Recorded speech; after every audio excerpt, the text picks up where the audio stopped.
को आ रही है ना? कल भी ऐसे हो रहा था। हाँ अच्छा कल भी कल हो भी रहा हो है, रहा बीच है बीच बीच में। बीच में। अच्छा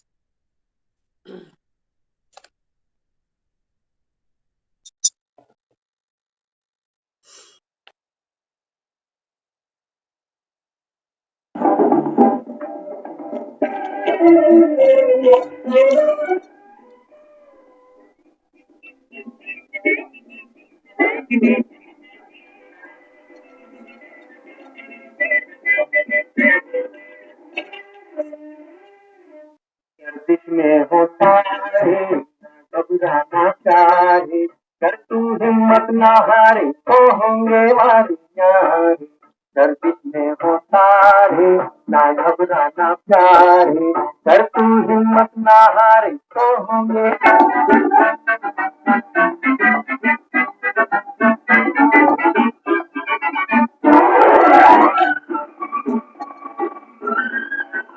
मुझको मेरी आशा देती है दिलासा, मुझको मेरी आशा देती है दिलासा। आएंगी बाहर चली जाएगी चीजों, ओ आसमां ये नीला नीला करे है इशारे। गर्दिश में वो तारे ना घबराना प्यारे, कर तू हिम्मत ना हारी तो होंगे वारे न्यारे। गर्दिश में वो तारे ना घबराना प्यारे।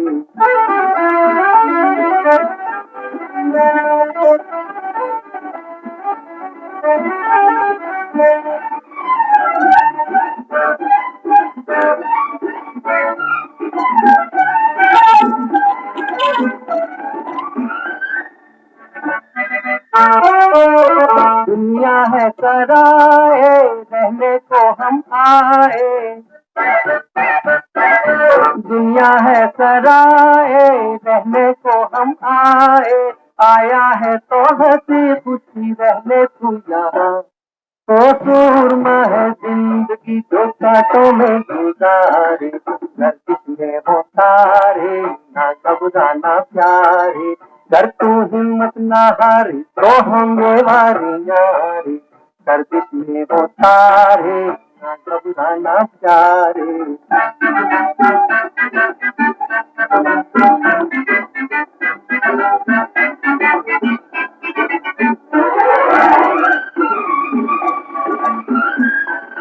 बाजुओं में दम है फिर काहे का गम है,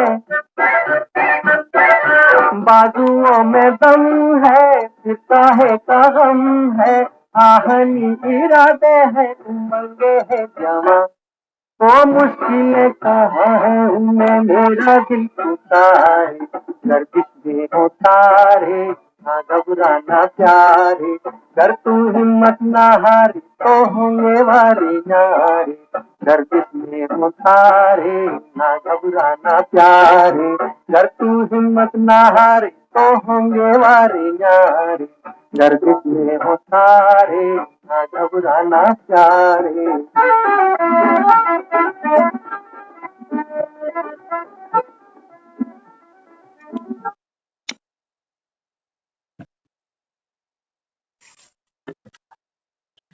ओम शांति। तो किसका गाना है ये? मनोज कुमार का, आपके पड़ोसी का। हाँ, विजयनगर में रहते थे आपके पड़ोस में मनोज कुमार जी, हमने सुना हुआ है। देखा था आपने? तो बाबा समझाता है बच्चों को। बाबा कहता है कि मीठे बच्चे, बाप है अविनाशी वैद्य। हर दर्द की दवा बाबा कहता है मेरे पास है, हर दर्द की दवा। तो बाबा कहता है गर्दिश में अगर तारे हो, अब तो बाबा कहता है सबके तारे गर्दिश में है, तभी तो वो आया। तो बाबा कहता है बच्चे, एक ही महामंत्र है जिससे तुम सबके सब दुख दूर हो जाएं। अपने को बाबा कहता है भूल कर, बाबा कहता है जो अपने को समझा ना आपने, देह समझा। हाँ, तो बाबा कहता है देह तो झूठा संबंध है। बाबा कहता है अपने को भूल कर, जो ओरिजिनली आप हो, अपनी स्मृति में बैठकर बाबा कहता है मुझे याद करो, तो आत्मा के स्तर पे तो बाबा कहता है कोई दुख है नहीं। आत्मा हूं माना हर दुख से न्यारी हूं। आत्मा को क्या दुख है? हम्म। तो बाबा कहता है बच्चे अभी बाप तो अविनाशी वैद्य बनकर तुम सबके पास आया है। और बाबा कहता है दुनिया में दुख तो है, हम सब अनुभवी हैं। हाँ, दुख हमारी उम्र भी नहीं देखता कि छोटा बच्चा है कि बूढ़ा है कि जवान, सबको चिपका हुआ है। इसलिए बाबा कहता है बच्चे माया तुम्हारे बीच में विघ्न क्यों डालती? बाबा कहता है जब बाप के बनते हो तो माया बीच में आती है, क्यों विघ्न डालती है? अब कारण सुनना, कितना इंटरेस्टिंग कारण बाबा ने बताया। बाबा कहता है बच्चे तुम माया के बड़े पुराने ग्राहक। हाँ, देखो क्या होता है ना, एक दुकान पे आप रोज जाओ सौदा खरीदने और बगल में एक नई दुकान आ जाए, तो जब हम नई दुकान पे जाएंगे तो पुरानी जो दुकान है उसको तो थोड़ा सा सेल डाउन भी जाएगी, दिल भी टूटेगा। बाबा कहता है माया तो तुम्हारी पुरानी, बाबा कहता है इसके साथ तुम्हारी लेन देन रही है। तो इसलिए बाबा कहता है माया के तुम बड़े पुराने ग्राहक हो, उसकी ग्राहकी खत्म हो गई। बाबा कहता है माया को कोई पूछता ही नहीं अभी, तो ग्राहकी खत्म हो गई ना। बाबा कहता है आप नॉलेजफुल बन गए।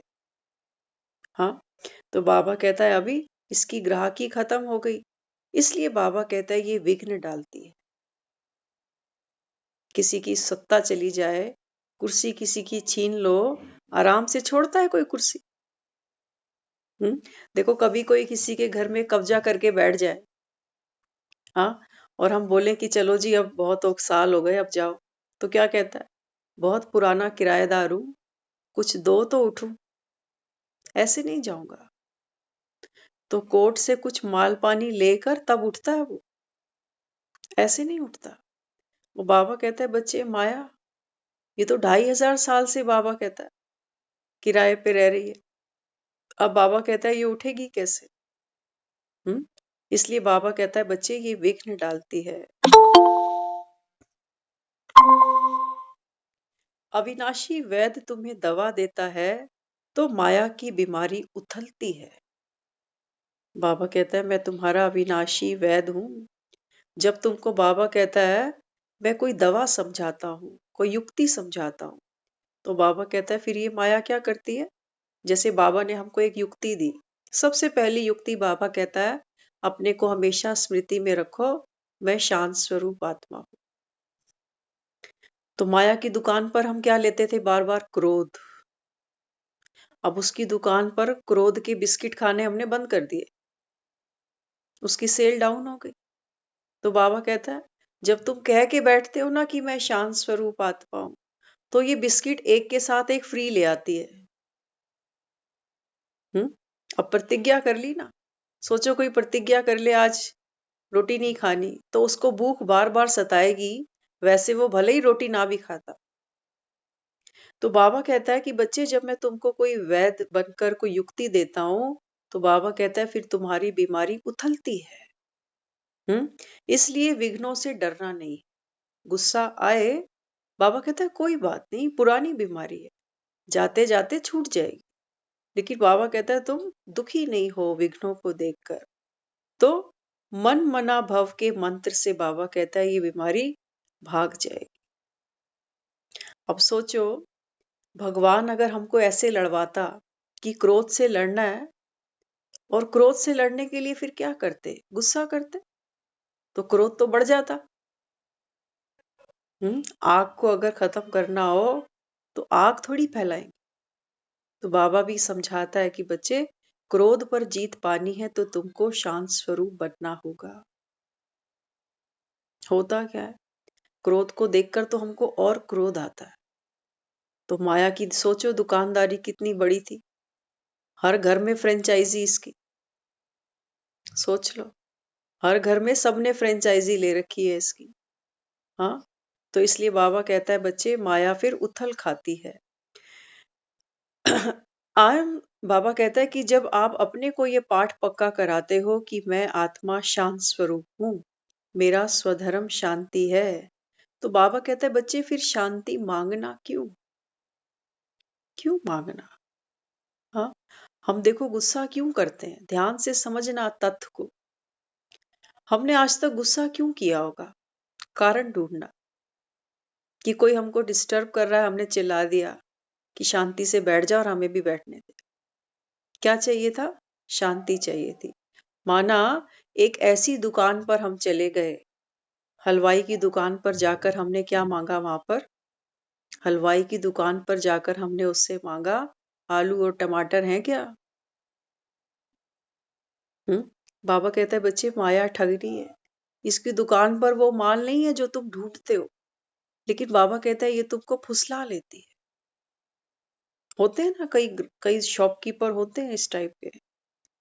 वो हमें जो चाहिए वो तो उसके पास नहीं है, लेकिन वो ऐसी ऐसी वैरायटी हमारे सामने रखता जाता है, हमारा मन तैयार हो जाता है कि चल यही ले लेते हैं।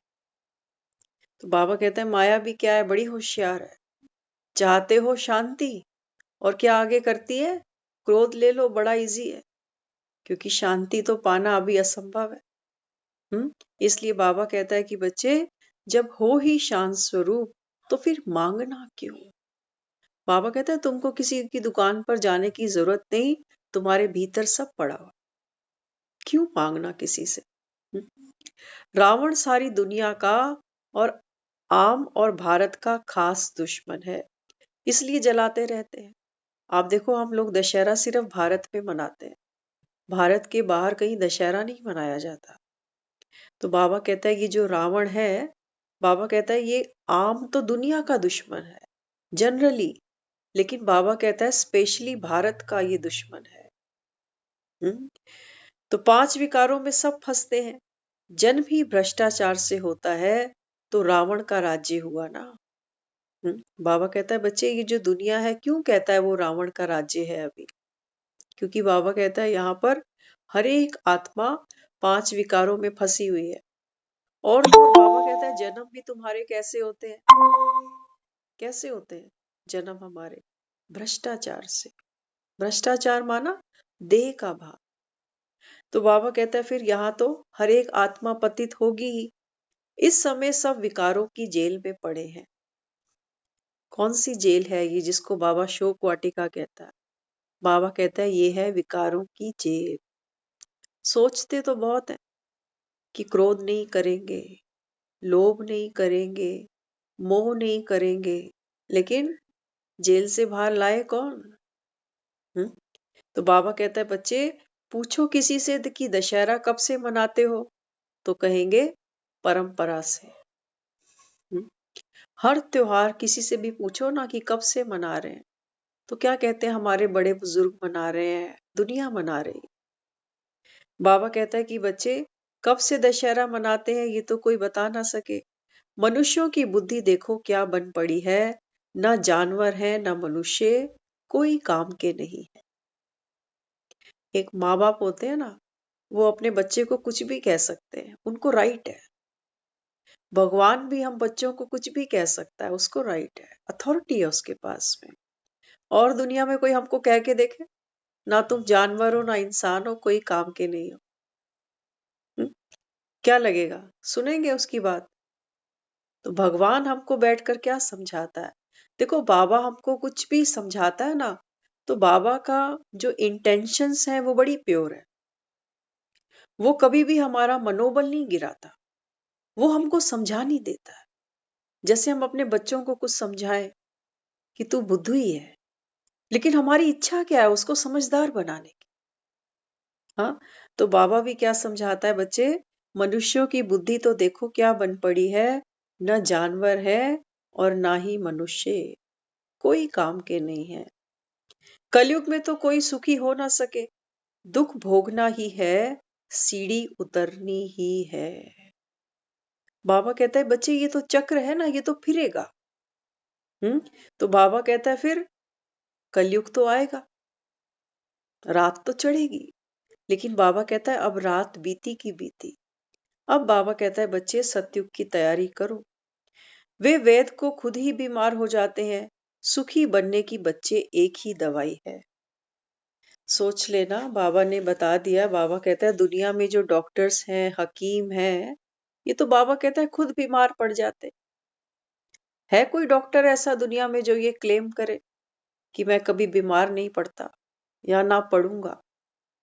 हम खुद मिलते हैं, एक हार्ट स्पेशलिस्ट है, हाँ, वो खुद दुनिया भर की दवाइयां खाते हैं, लेकिन है स्पेशलिस्ट। तो बाबा कहता है बच्चे देखो, दुनिया में तो वैद्य डॉक्टर खुद ही बीमार हो जाते हैं। सुखी बनने की तो एक ही दवाई है, कौन सी? बाबा कहता है बस मुझे याद करो। सोचना रसरी आवत जात के सिर पर परत निशान। रोज रोज सुनते सुनते हमारा भी भाग्य चमक जाएगा। एक ही बात अलग अलग तरीकों से हमको रोज समझाता है कि बच्चे एक बाप को याद करो, ये तुम्हारी सुखी होने की दवाई है। सब दुख दूर हो जाएंगे, सुख ही सुख होगा। कब? कब होगा? बाबा कहता है पहले आप अपने अंदर ये संस्कार डेवलप करो। ऑलरेडी हमारे अंदर है, क्योंकि सुखी तो हम होना चाहते हैं ना सभी। हमारा जो आत्मा का स्वधर्म है, निज जो स्वरूप है, वो तो भीतर है हमारे, तभी तो हम सुखी होना चाहते हैं। तो बाबा क्या समझाता है? सब दुख दूर हो जाएंगे, सुख ही सुख होगा। कब? बाबा कहता है जब आपके अंदर ये संस्कार आ जाएगा कि दुख नहीं लेना। तो बाबा कहता है तुमको कोई दुखी कर ही नहीं सकता। करके देखना, मंदिर में हम जोत जलाते हैं, दिया जलाते हैं ना, उसको जलाना सुबह शाम घरों में जलाते हैं। जलाकर देखो, पंखा ऑन कर दो, और कितना घर में शोर हल्ला होता है, कभी लड़ाई झगड़ा भी हो जाता है, कुछ भी हो जाता है, मंदिर में जोत जग रही है। बाबा कहते हैं ये पुरुषार्थ तुमको करना है।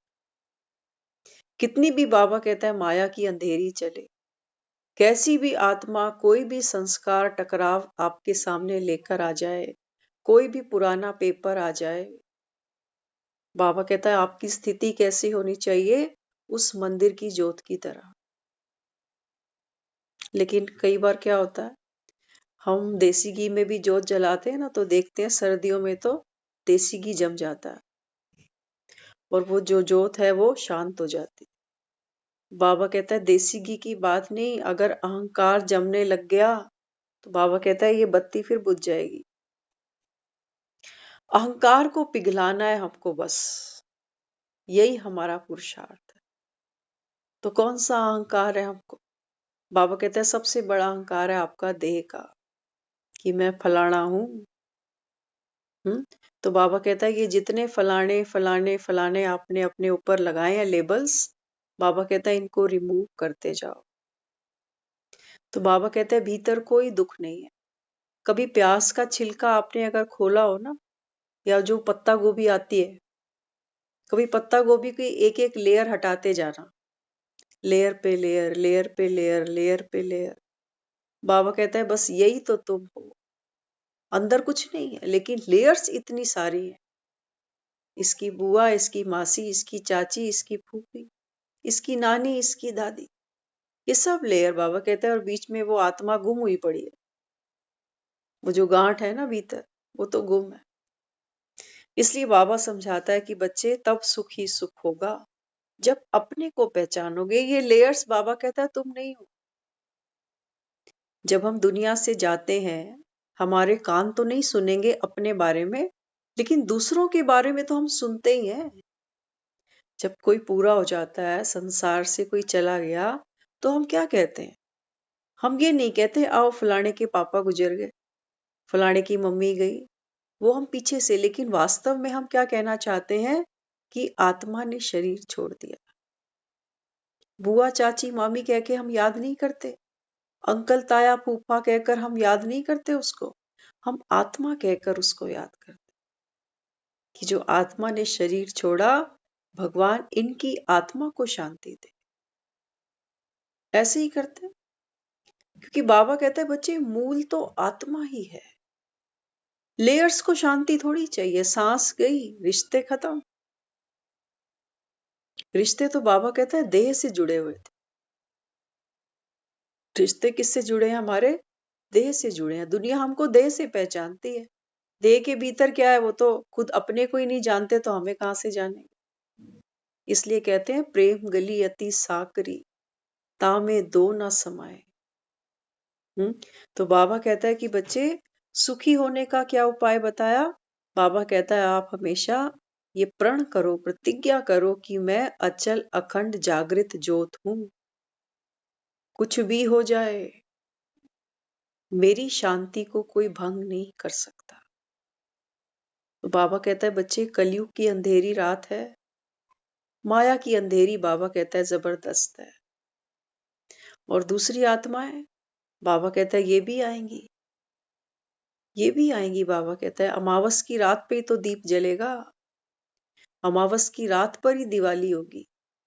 तो बाबा कहता है तुम अमावस को देख के घबराना नहीं, जितनी अमावस काली होगी बाबा कहता है उतनी तुम्हारी चमक प्रज्वलित होगी।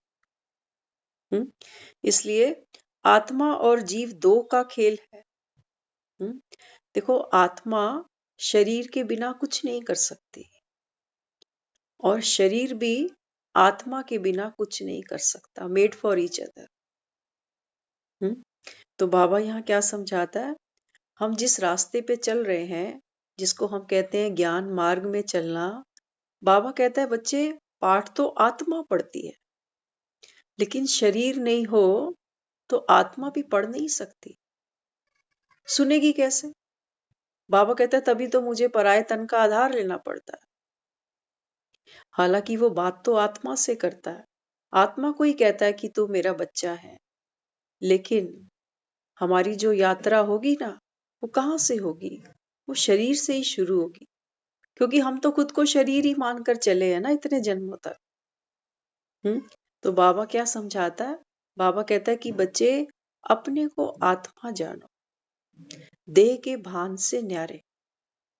तो क्या करने को कह रहा है? साक्षी बनने को कह रहा है कि दो का खेल है। बाबा कहता है तुम साक्षी बनकर इसको देखो, आत्मा और जीव। जीव माना बाबा कहता है ये 5 तत्वों से जो पंचवटी बनी है तुम्हारी। तो पंचवटी में कौन बैठी है? ये सीता बैठी हुई है। बाबा कहता है तुम वनवासी हो, सन्यास काट रहे हो अभी। किस चीज का सन्यास? बाबा कहता है माया ने तुमको कराया, तुम्हारी सुख का, तुम्हारी शांति का। ये माया ने तुमको सन्यास कराया 63 जन्मों से। तो बाबा कहता है अभी वो समय आ गया जब ये माया का सन्यास जो है ये टूटेगा। तो बाबा कहता है अभी निराकार आत्मा अविनाशी, साकार शरीर विनाशी है। इनका खेल भक्ति में बहुत मुख्य चौड़ा चलता है। तो बाबा कहता है बच्चे दो चीजें हैं, एक शरीर और एक आत्मा, जैसे एक बैट और एक बॉल। तो बाबा कहता है दोनों का क्या चलता है? अभी खेल चल रहा है। तो भक्ति भी हमने की, बाबा कहता है शरीर से भक्ति की, देह के भान से की, लेकिन आत्मा भी तो बीच में थी ना, लेकिन गुप्त थी। तो बाबा कहता है फिर तुमने देखो भक्ति में क्या क्या किया। जाकर हमने कहा माथा टेक कर आते हैं, मत्था टेक आते हैं। इसमें क्या पड़ा था? कौन था जो झुकना चाहता था, कुछ पाना चाहता था? कहते ना भगवान मेरा भाग्य बदल। हाँ, तो बाबा कहता है बच्चे वास्तव में ये क्या था? भाग्य बदलना माना बाबा कहता है तुम्हारा मन, बुद्धि, संस्कार का परिवर्तन करना।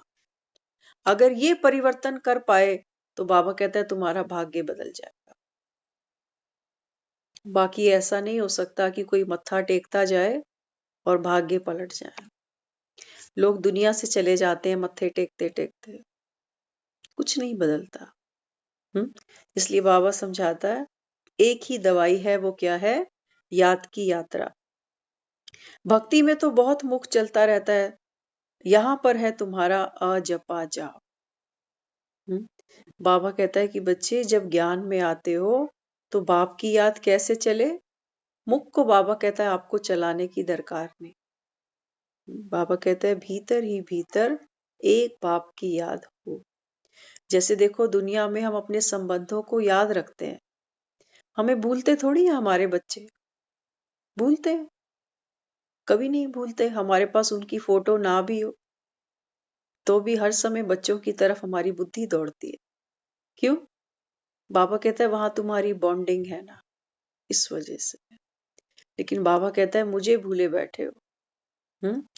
तो बाबा कहता है उनको याद करें तो चेहरा ही चमकता रहे, खुशी में चेहरा खिल जाता तो मुस्कुराहट आ जाती है। दुनिया में आप किसी को याद करो ना, सोचो किसी ऐसे संबंधी को याद करो जो अभी थोड़ा सा पैनिक है, थोड़ा सा अच्छा समय नहीं चल रहा, तो कोई दर्द कोई तकलीफ है, तो उसको याद करके हमारी मनस्थिति कैसी हो जाती है, हम भी लो फील करते हैं। तो बाबा कहता है कि बच्चे जब मुझे याद करते हो तो तुम्हारा चेहरा चमकता है।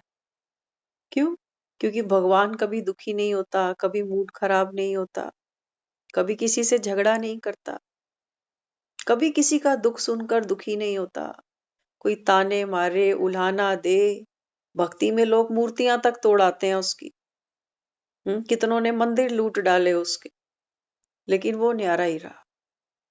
इसलिए बाबा कहता है कि बच्चे जितना मुझे याद करोगे तो चेहरे की चमक के लिए हमको ब्यूटी पार्लर नहीं जाना पड़ेगा, जाना पड़ेगा।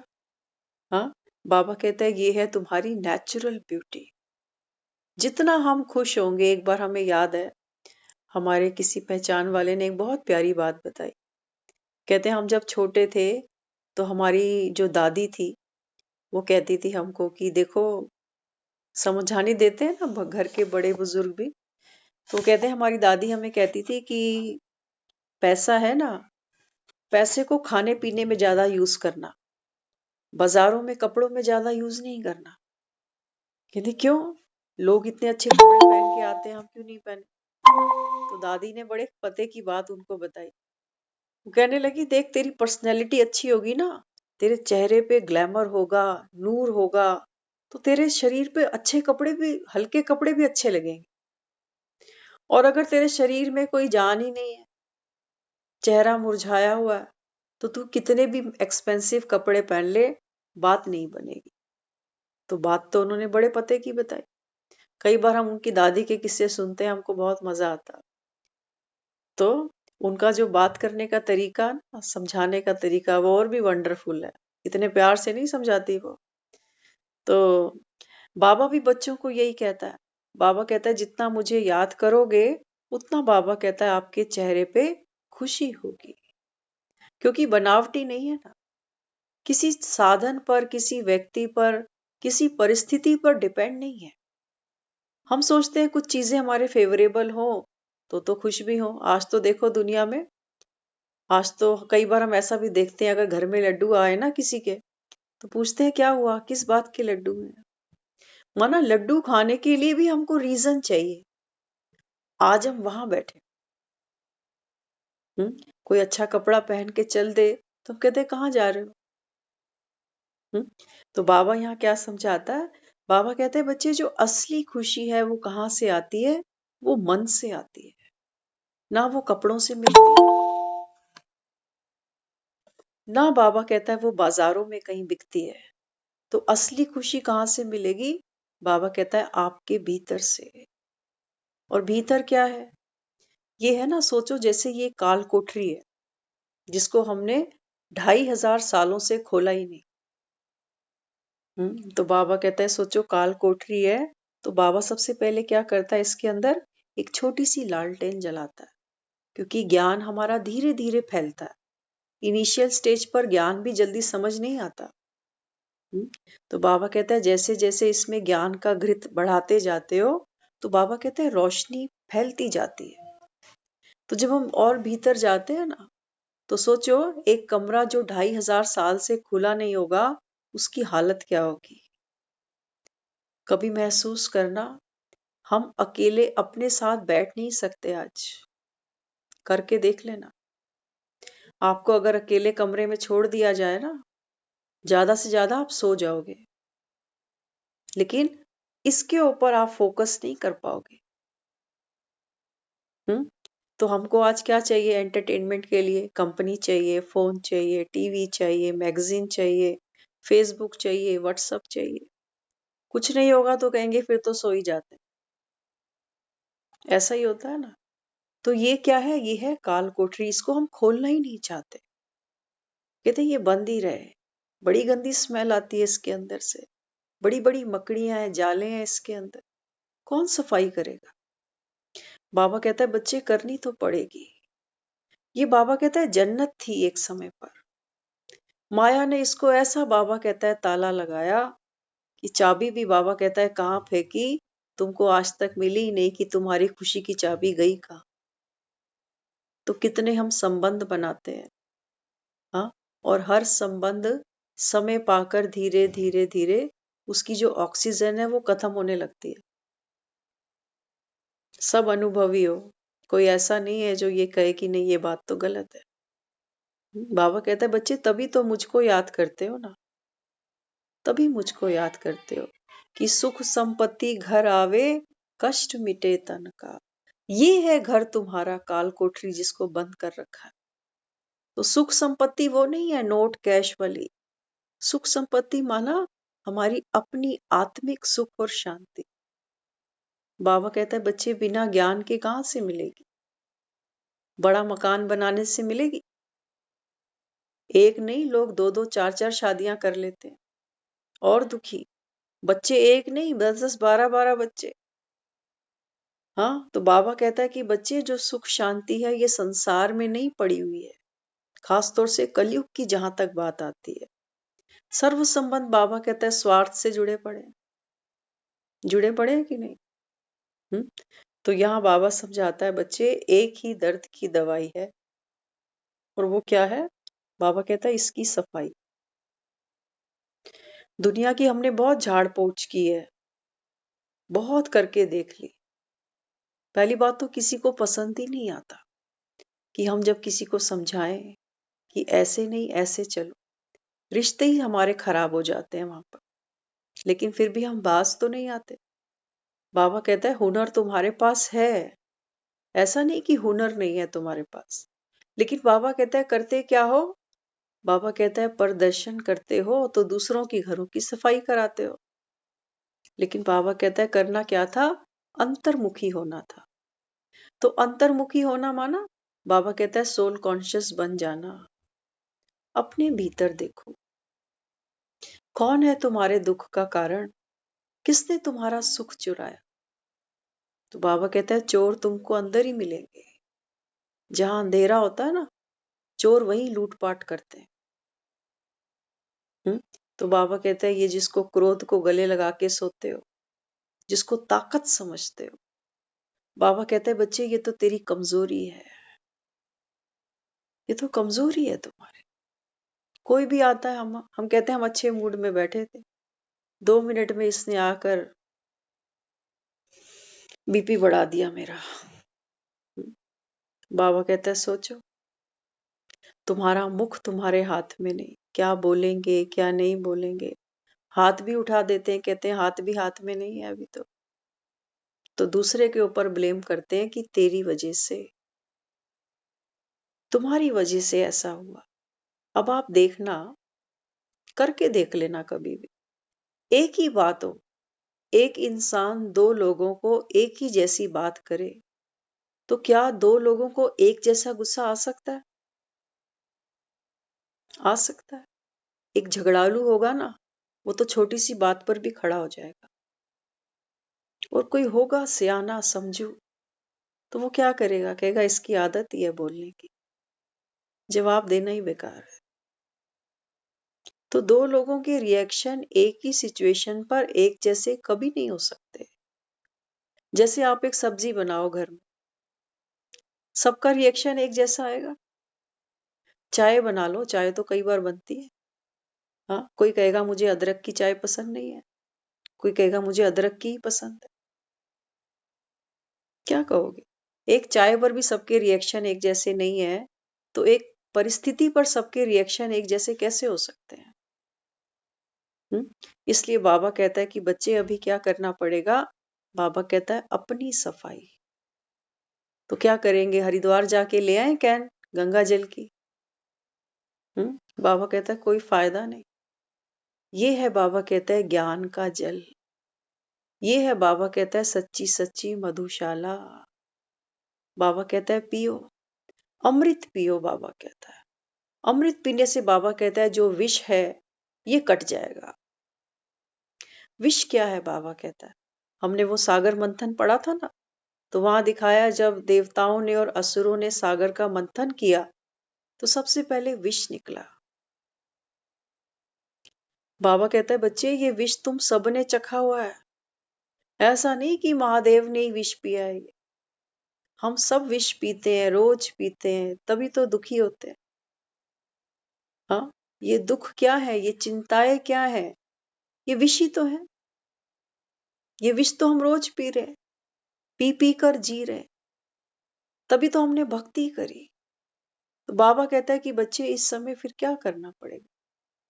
बाबा कहता है बच्चे ये कड़वा विष है ना, ये बाप को दे दो। मैं बाबा कहता है इसको संभालूंगा, तुम्हारे बस की बात नहीं है। हम तो थोड़ा सा चखते हैं तो दुखी हो जाते हैं नहीं हो जाते। हाँ, तो इसलिए बाबा कहता है कि बच्चे अभी क्या करो, यह आत्मा की खुशी के संस्कार ही साथ चलेंगे। दुनिया में लोग बड़ी आराम से कह देते हैं कि मरने वाला साथ क्या ले गया। बाबा कहता है दुनिया की तो नहीं, लेकिन अपने बच्चों की गारंटी करता हूं। क्या गारंटी करता है? बाबा कहता है मैं गारंटी करता हूं बच्चे कि अगर अभी सुख स्वरूप बनकर जिए, सुखी रहे, सबको सुख दिया, तो बाबा कहता है ये संस्कार तुम्हारी पूंजी बन जाएगा। फिर बाबा कहता है दुनिया में कुछ भी हो, कैसा भी हो, बाबा कहता है तुमसे तुम्हारी खुशी कोई छीन नहीं सकता। आप देखो गली मोहल्ले में कचरा होता है, कूड़ा होता है, लोग खाते पीते हैं, कूड़ा फेंक देते हैं। हम जाते हैं रोज सड़क पे झाड़ू लेके? नहीं जाते। हम अपने घर की साफ सफाई करते हैं, अपने घर की करते हैं ना। आंधी चली, कुछ भी बाहर कचरा हुआ, तो अपने घर में खिड़कियां बंद करके बैठ जाते हैं। बाबा कहता है बस इतना ही पुरुषार्थ तो करा रहा हूं तुमको। बाबा कहता है अपने भीतर आ जाओ। अपने भीतर बाबा कहता है जब आकर बैठोगे, बाबा कहता है इस सोफे से तुमको कोई हिला नहीं सकता। इसलिए बाबा समझाता है कि बच्चे आत्मा के खुशी के संस्कार साथ चलेंगे। तो बाबा कहता है कुछ भी छूटे, तुम्हारा शरीर भी छूटे, बाबा कहता है बच्चे तेरी खुशी नहीं छूटे। तो फिर बाबा कहता है दुख थोड़ा थोड़ा कम होता जाएगा। तो क्या संकल्प करना पड़ेगा? शिवरात्रि मनाए तो बाबा कहता है दुनिया तो अन्न छोड़ देती है। अन्न भी क्यों छोड़ती है, उसके पीछे भी बाबा ने एक बहुत सुंदर रीजन बताया। बाबा कहता है क्योंकि तुमको अन्न दोष लगा हुआ है। पितर दोष तो सुना था ना, अन्न दोष भी बाबा कहता है, संग दोष भी बाबा कहता है। ये सब दोष लगते हैं हमको, तो हम सोचते हैं अन्न छोड़ने से शायद भगवान प्रसन्न हो जाएगा, तो हमको शिव जैसा कोई मिल जाएगा, गुलफाम। तो बाबा यहाँ क्या समझाता है? बाबा कहता है कि बच्चे वास्तव में बात क्या थी, अन्न का दोष है हमको। तो बाबा कहता है अभी फिर क्या किया तुमने? भक्ति में अन्न को छोड़ दिया कि ठीक है हम अन्न नहीं खाएंगे, फ्रूट खा लेंगे। तो बाबा कहता है अन्न का दोष आत्मा को कैसे लगा? जैसा अन्न वैसा मन, जैसा मन वैसी बुद्धि वैसे संस्कार। तो बाबा कहता है ये तुमको संस्कार जैसे तुमने बना लिए, वैसे बाबा कहता है तुम दुखी हो गए। आज हम दुनिया में सबके लिए कहते हैं आजकल सब मनी माइंडेड है, कहते हैं बच्चे मनी माइंडेड है, पैसा कमाने में दुनिया लगी हुई है। और फिर समझदार ये भी कह देते हैं साथ क्या ले जाएंगे, खाओ पियो मौज करो। तो बाबा कहता है बच्चे ये मनी माइंडेड बने कैसे? एक समय था, पुराने लोगों को हम देखते हैं उनमें होड़ नहीं थी पैसों की, मन में सुकून था, रिश्तों में एक जुनून था। लेकिन आज कुछ भी नहीं है, भाई बहनें एक दूसरे को नहीं जानते, एक ही शहर में रहते हैं लेकिन ना मिलते हैं ना बात करते हैं। तो क्यों मनी माइंडेड बन गए? ये अन्न दोष बाबा कहता है इनको सुधारना पड़ेगा अभी, क्योंकि अंदर की सफाई चल रही है ना। अंदर की सफाई में हमारा अन्न दोष भी आएगा, संग दोष भी आएगा, पितर दोष भी आएगा, बड़े दोष निकलेंगे अंदर से। अंदर की सफाई तो करो। बाबा कहता है बड़े बड़े चूहे छिपकली क्या क्या निकलेंगे यहाँ से, लेकिन लालटेन बाबा कहता है जला के रखनी पड़ेगी। हम्म तो उसके लिए बाबा कहता है बच्चे सबसे पहले मनी माइंडेड क्यों बने? क्योंकि माओ ने घर में खाना बनाना धीरे धीरे कम कर दिया, वर्किंग हो गए ना सारे, पैसा जितना कमाओ कम है। तो बच्चे तो छोड़ो क्रच में, और हम तो चले कमाने। हम्म तो बाबा कहता है बच्चे, आपने मेड से खाना बनवाया या बाजार से खाया? इंटेंशन क्या है सबकी? कोई नहीं पूछता हमसे कि खाना पूरा खा लिया, पेट भर गया, कोई नहीं पूछता। आप ऑनलाइन ऑर्डर करो, वो पिज्जा आते आते ही 20 मिनट में, पहले हमको ये लगता था कि क्यों ये कहते हैं कि 20 मिनट में आपके घर में पिज्जा मिलेगा, नहीं तो चार्जेस आपको नहीं देने पड़ेंगे, फ्री पिज्जा। वो तो हमको बाद में समझ में आया कि ये 20 मिनट के बाद तो ऐसे अकड़ जाता है कि ये चबाया भी नहीं जाएगा। सचमुच। हाँ, तो देखो ऐसी ऐसी चीजें हम, बच्चे कितने शौक से पिज्जा खाते हैं, उनकी जिंदगी में पिज्जा बहुत बड़ी सौगात है जैसे। हाँ, हमारा तो ये ट्रेडिशन भी नहीं था ये सब चीजें बनाना खाना। आजकल दुनिया मैदा ही खा रही।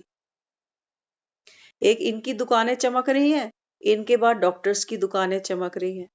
2 दिन पहले एक मैक्स का ग्रुप है, वो अपने साथ उनकी थोड़ी बातचीत होती है, तो उन्होंने मैसेज किया कल की अभी क्रिसमस आ रहा है ना, तो क्रिसमस पर उन्होंने 25% का डिस्काउंट ऑफर किया है 15 जनवरी तक, कि ये टेस्ट आपके 25% डिस्काउंट पे चले। तो सोचो आज के समय में हॉस्पिटल्स भी इतनी मार्केटिंग कर रहे हैं जबरदस्त। पहले हम बाजारों में खाएंगे कचरा, उसके बाद फिर डॉक्टरों को देंगे। तो माना हम किस लिए कमा रहे हैं? दुनिया के लिए। अच्छे हॉस्पिटल में इलाज होगा, अच्छा इलाज हो जाएगा, अच्छी मौत मरेंगे। लोग कहेंगे बढ़िया हॉस्पिटल में एडमिट क्यों हुआ पड़ा। सुई तो सुई है, चाहे सरकारी में चुभे चाहे प्राइवेट में चुभे। मतलब मतलब अपनी अपनी मौत मौत की तैयारी की कर करते रहे हैं। हैं। हाँ। हाँ? तो देखो मौत की मौत की तैयारी। तैयारी। मौत की तैयारी तो हम नहीं भी कर रहे, तो मौत तो हमारी तैयारी प्रॉपर करते जा रही है। एक एक दिन हमारा गिन रही है वो, हम भले ही गिनना छोड़ दें। हाँ, तो बाबा यहाँ हमको क्या समझाता है? बाबा कहता है कि बच्चे घर में खाओ, और बाबा रोज कहता है, आज की मुरली में भी ब्रह्मा भोजन की बाबा ने बात करी। बाबा कहता है कि बच्चे बनाते समय बाप को याद करो, तो भोजन में ताकत रहेगी। देखो हम खाना खाते हैं ना, तो हम अंडरस्टूड है कि खाना खाने से हमारे शरीर में ऊर्जा आती है ना। वो हम सब ने पढ़ा हुआ है, प्रोटीन मिलेगा, कैल्शियम मिलेगा, विटामिन्स मिलेंगे, सब जानते हैं। लेकिन बाबा कहता है कि बच्चे एक ऊर्जा शरीर को चाहिए, तो एक हमारे मन को भी चाहिए। क्यों हम कहते हैं मन उदास हो जाता है, छोटी छोटी बातों पे रोना आ जाता है, अकेले बैठते हैं तो पुरानी बातें याद आती हैं तो दिल दुखी हो जाता है। मन की वीकनेस हमने कभी समझी ही नहीं, कि हमारा मन कितना उदास है, कितना वीक है। हाँ, तो बाबा कहता है बच्चे ये खाना जब बाप की याद में बनेगा, आज की मुरली में था, बाबा कहता है पहले भी तुम करते थे, जब भक्ति करते थे तो किसको याद करके खाना बनाते थे? कभी राम को, कभी कृष्ण को, कभी गुरु नानक को। बाबा कहता है अब किसको याद करना? शिव बाबा को याद कर। क्योंकि बाबा कहता है मैं हूं पतित पावन, मैं हूं, बाबा कहता है ज्ञान का सागर, शांति का सागर। तो आत्मा किसको याद करे? अपने पिता को याद करे। तो बाबा कहता है फिर इस भोजन में तुम्हारे क्या होगा? बाबा कहता है इस भोजन में ताकत हो। आप देखो भोजन को ना हम काल कंटक दूर करने वाला भी कहते हैं। करके देखना आप इस बात को। खाना बनाओ ना घर में, सोचो आप नहीं भी बनाते, कोई भी मजबूरी है, कोई हमने मेड भी रखी हुई है, कोई बात नहीं, समय आता है इंसान को करना भी पड़ता है। तो मेड ने वो जो भी कुछ बनाया ना, एक बार सबको देने से पहले एक बार कड़छी खुद ही घुमाकर आ जाना, कुकर कढ़ाई जो भी हो, और एक बार प्यार से उसको वाइब्रेशंस देना। हाँ, कि ये जो भोजन है, ये ताकत है, ये मेरे परिवार को मिले। न केवल इनके तन के रोग दूर हो, इनका मन भी शक्तिशाली बने। अनेक जन्मों की ये मायूस उदास आत्माएं अपने पिता को पहचान। एक ही तो मंत्र बोलना। हमारे तो मंत्र भी बड़े आसान है। पुराने जब भक्ति में जाते थे तो कितने बड़े बड़े मंत्र देते थे संस्कृत वाले, ना हमें मतलब पता चलते थे ना बोलने आते थे। अब तो बाबा कहता है बच्चे जो संकल्प करोगे वो सिद्ध हो जाएगा, क्योंकि बाप पीछे खड़ा होगा। लेकिन संकल्प कैसा होना चाहिए? हमारा निस्वार्थ होना चाहिए। उसपे हमारा कोई स्वार्थ नहीं होगा। जैसे सोचो किसी के घर में कोई बच्चा ज्यादा गुस्सा करता है या जिद्दी है ना, तो हम इस पर्पस से वो कड़छी नहीं घुमाएंगे कि ये बच्चा मेरी बात माने। ऐसे नहीं, ऐसे बात नहीं बने। हम उस आत्मा को एक संस्कार देना चाहते हैं जो उस आत्मा को सुख दे। हम उससे सुख नहीं पा रहे कि हम सोचे कि यार ये जिद छोड़ दे ताकि मेरी बात माने तो मैं सुखी हो जाऊं। तो ये मंत्र काम नहीं करेगा। मंत्र कब काम करता है? बाबा कहता है मंत्र तुम्हारा तब काम करेगा जब बाबा कहता है निस्वार्थ जपो, फल की तुमको इच्छा नहीं हो। वो दूसरी आत्मा के लिए तुमने खाना बनाया है ना, कि दूसरी आत्मा को ताकत मिलेगी। तो बाबा कहता है फिर ये संकल्प करो कि ये आत्मा का ये संस्कार इसको दुखी करता है, तो आज के बाद ये आत्मा शांत स्वरूप है, बहुत आज्ञाकारी है, बहुत प्यारी है। ये नहीं कहना कि मुझे दुखी करता है, मुझे नहीं, मैं तो न्यारी आत्मा। मेरे अपने संस्कार मुझे दुखी नहीं कर पाए तो किसी और के क्या करेंगे? किसी और का बुखार मुझे कैसे चढ़ सकता है? और हमने तो क्या किया है, आज सबके बुखार हमने अपने ऊपर चढ़ा रखे हैं। इसलिए बाबा समझाता है कि बच्चे सबसे पहले अन्न का दोष भगाना पड़ेगा। फिर आगे बाबा कहता है माया कोशिश करेगी, फटकारेगी, सदैव ऐसे हर्षित मुख रह नहीं सकेंगे। बाबा भी बच्चों को चैलेंज कर रहा है कि मंदिर में जब दीपक जलेगा तो बाबा कहते हैं माया की भी अंधेरी चलेगी। निर्बल से लड़ाई बलवान की, ये कहानी है दिए की और तूफान की। तो बाबा कहता है बच्चे तूफान भी आएगा, माया तुमको फटकारेगी। हर समय बाबा कहता है तुम हर्षित मुख नहीं रहने देगी तुमको। यही बाबा कहता है तुम्हारी परीक्षा है। बाप पर निश्चय है। वो दिया भी पूरी रात जला है, भले ही छोटा सा था। उसको, वो गाने में ये पंक्ति बड़ी सुंदर आती है, उसको जो निश्चय था, भरोसा था, वो किस पर था? सच्चाई पर, कि सत्य की जीत हो। तो इसलिए बाबा कहता है तुम्हारी सीख देवताओं जैसी थी, कोई को उल्टा सुल्टा बोलते नहीं थे। बाबा कहता है सतयुग में जो आपकी जो लाइफ स्टाइल थी वो कैसी थी? किसी को उल्टा सुल्टा नहीं बोलना। लेकिन अब तो बाबा कहता है बोल भी जाते हैं तो हमको एहसास भी नहीं होता कि हम सामने वाले को क्या कह कर आ गए। कोई और आकर बताता है आपकी बात उसको फील हो गई, फिर हम कहते हैं हमने तो ऐसे कहा ही नहीं था, मेरा तो ये मतलब ही नहीं था। तुम ही ऊंच चढ़ते हो, तुम ही बच्चे नीचे गिरते हो। नवरात्रि पर पूजा आदि सब तुम्हारी होती है। ऐसे भी होता है जो अपवित्र आकर यहाँ बैठते हैं तो कुछ सुनेंगे तो फिर देवता बन जाएंगे। अच्छा, अवस्था को एक रस हर्षित मुख रखने के लिए बाप, टीचर, सदगुरु तीनों को याद करो। बाबा कहता है एक में सब समाया हुआ है। तो बाप को भी याद करो, टीचर को भी याद करो, तो सतगुरु को भी याद करो। स्व के राज्य द्वारा अपने साथियों को स्नेही सहयोगी बनाने वाले मास्टर दाता भव। दाता को कहना व मांगना नहीं पड़ता, परिवार में ऑर्डर नहीं चलाना। बाबा कहता है बच्चे परिवार में ऑर्डर नहीं चलाना, अपनी कर्मेंद्रियों पर ऑर्डर चलाना है। राजा तब बनो, राजा तब नहीं, जरा पानी का ग्लास पकड़ा देना, वो नहीं पकड़ाता तो हमको गुस्सा आ जाता है ना। तो बाबा कहता है आपको ऑर्डर किस पे करना है? अपनी कर्मेंद्रियों पर। सर्व प्राप्ति के साधन होते भी वृत्ति उपराम रहे, तब कहेंगे वैराग्य वृत्ति। सुन लो ध्यान से बाबा ने क्या समझाया। बाबा कहते हैं बच्चे एक तो होते हैं फक्कड़, कुछ है ही नहीं, ना घर है, ना दुकान है, ना पैसा है, ना संबंध है, तो कहते हैं हमको तो दुनिया से वैराग है। बाबा कहते पल्ले कुछ है नहीं। लेकिन असली वैराग बाबा किसको कहता है? बाबा कहते हैं बच्चे असली वैराग तुम्हारा तब है जब सब कुछ होते सोते भी, मकान, परिवार, धन, दौलत, पद, प्रतिष्ठा, सब कुछ होते भी बाबा कहता है इतने न्यारे बनो जैसे राम। दिखाया था ना, राजा का बेटा है, बस जैसे ही पता चला कि बाप ने 2 वचन दे रखे हैं, तो मुझको 14 वर्ष के लिए वनवास जाना है, सब छोड़ गया। दर्द हुआ कहीं? मेरे महल, मेरी प्रतिष्ठा, मेरी गद्दी, कुछ भी नहीं। बाबा कहता है इसको कहते हैं असली वैराग्य।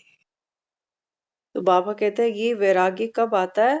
जब बाबा कहता है सर्व साधन होने के बावजूद भी उसमें बाबा कहता है आपका मैं और मेरापन ना हो। यही बाबा कहता है मैं और मेरापन आपको मैला बनाता है। तो धुलाई करनी है ना अपनी, तो बाबा कहता है बच्चे धीरे धीरे धीरे धीरे करते करते आत्मा सतो प्रधान बन जाएगी। बाप बैठा है मेहनत करने वाला, धोबी तो वही है। बाबा कहता है बस तुम रोज सामने आकर मेरे बैठ जाओ, बाकी काम बाबा कहता है मैं करता जाऊंगा। ओम शांति।